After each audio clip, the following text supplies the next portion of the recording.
हमारे देश में कई नए रिकॉर्ड्स बन गए हैं। जीएसटी घटने से सामान की रिकॉर्ड बिक्री हुई है, कारों की रिकॉर्ड बिक्री हुई है और एक दिन में सबसे ज्यादा गाड़ियों की डिलीवरी हुई है। यूपीआई ट्रांजैक्शन का नया इतिहास बना है और पटाखा इंडस्ट्री जो धीरे धीरे बंद हो रही थी वो भी अब अपनी वापसी कर चुकी है, वहां शानदार बिक्री हुई है।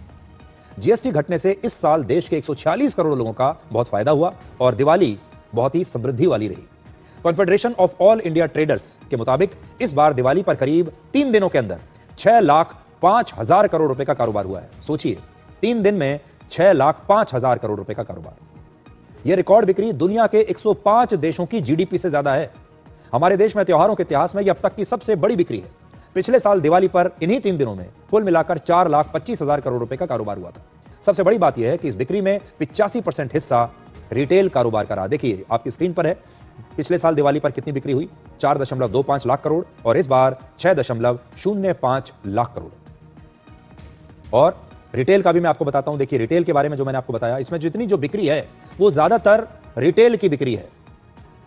रिटेल की बिक्री का मतलब है ये खरीदारी देश की आम जनता ने की है और ये रोजमर्रा का जो सामान हमारे देश की आम जनता इस्तेमाल करती है ये वो खरीदारी है, जैसे इलेक्ट्रॉनिक्स, कार, बाइक और आपके घर में रोज इस्तेमाल होने वाला सामान, आपने कपड़े लिए हैं, दूसरा सामान लिया है। और इससे पता चलता है कि जीएसटी घटने का देश के 146 करोड़ लोगों ने पूरा फायदा उठाया है और इस बार भरपूर खर्चा किया है, भरपूर शॉपिंग की है। 72% व्यापारियों का मानना है कि जीएसटी घटने की वजह से इस साल रिकॉर्ड बिजनेस हुआ है। इस साल त्योहारों पर प्रधानमंत्री मोदी की स्वदेशी अपनाने की अपील का भी बहुत असर दिखाई दिया है। व्यापारियों की संस्था के मुताबिक करीब 87% लोगों ने विदेशी सामान के मुकाबले भारत में बने सामानों को खरीदा है, जिससे 6 लाख करोड़ रुपए का कारोबार हुआ और इससे करीब 50 लाख लोगों को अस्थायी रूप से रोजगार भी मिला है। क्योंकि जब आप अपने देश में बना सामान खरीदते हैं तो उसे हमारे देश के लोग ही बनाते हैं और जब भी आप ऐसा सामान खरीदते हैं तो हमारे देश के लोगों को आप रोजगार देते हैं, अपने देश के लोगों का फायदा करते हैं। धनतेरस पर इस साल ऑटो सेक्टर ने एक नया रिकॉर्ड बना दिया। सिर्फ एक दिन, धनतेरस के दिन, एक दिन में 1 लाख से ज्यादा कारों की डिलीवरी हुई, यानी हर मिनट करीब 70 गाड़ियां बिकी हैं। देश की सबसे बड़ी कार कंपनी मारुति सुजुकी ने इस साल धनतेरस पर सबसे ज्यादा कारें बेची हैं। मारुति ने पहली बार धनतेरस पर 51,000 कारें बेची, जो पिछले साल से 22% ज्यादा है। hyundai ने इस साल धनतेरस पर 14,000 कारें बेची, जो पिछले साल की तुलना में 20% ज्यादा है। इस साल धनतेरस पर पिछले साल के मुकाबले देश भर में कारों की बिक्री 20 से 25% ज्यादा रही है। इस साल दिवाली पर डिजिटल इंडिया ने भी एक नया रिकॉर्ड बना दिया है। दिवाली के दिन 74 करोड़ यूपीआई ट्रांजैक्शन हुए हैं, यानी हर मिनट 5 लाख से ज्यादा बार लोगों ने यूपीआई से पेमेंट किया।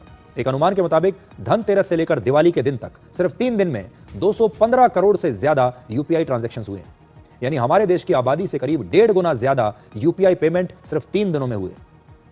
इससे आप समझ सकते हैं कि यूपीआई कितना सुपर हिट हो रहा है बाजारों में।